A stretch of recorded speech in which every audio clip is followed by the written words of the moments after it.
Thank you, Madam Speaker. I appreciate the opportunity today to speak about House Bill 5558. This is a bill to prohibit the use of aborted fetal tissue in medical research in the state of Michigan. This is a horrific and barbaric practice that has led to the creation of an industry that revolves around the commodification of human beings.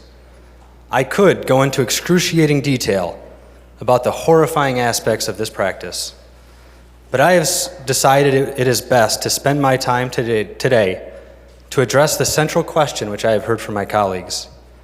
That question is, why not allow something good to come out of a tragic situation like abortion? Practically speaking, there is an abundance of effective and ethical alternatives that can be used in place of aborted fetal tissue, like umbilical cord blood, adult stem cells, and postmortem tissue. All of these ethical alternatives have shown successes and should be pursued in place of harvested aborted tissue.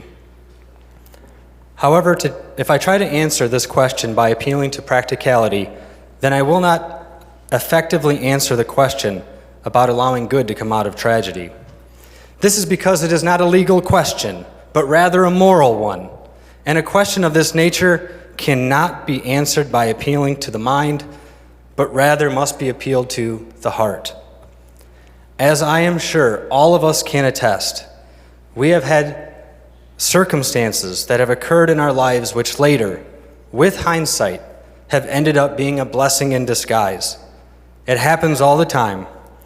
It is also a pattern that reoccurs over and over through Scripture.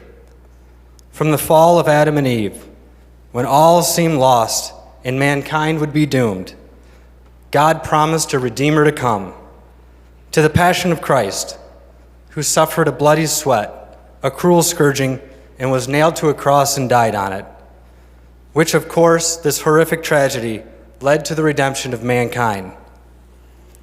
Does this good outcome justify the means as to how it was attained? No, it most certainly does not. We cannot distort the fact that God is all-merciful and permits good to come out of evil as a justification of permitting evil in itself. God's love is infinite, but that does not mean that he will withhold his justice when those who could prevent evil from occurring do nothing. I encourage my colleagues to support House Bill 5558.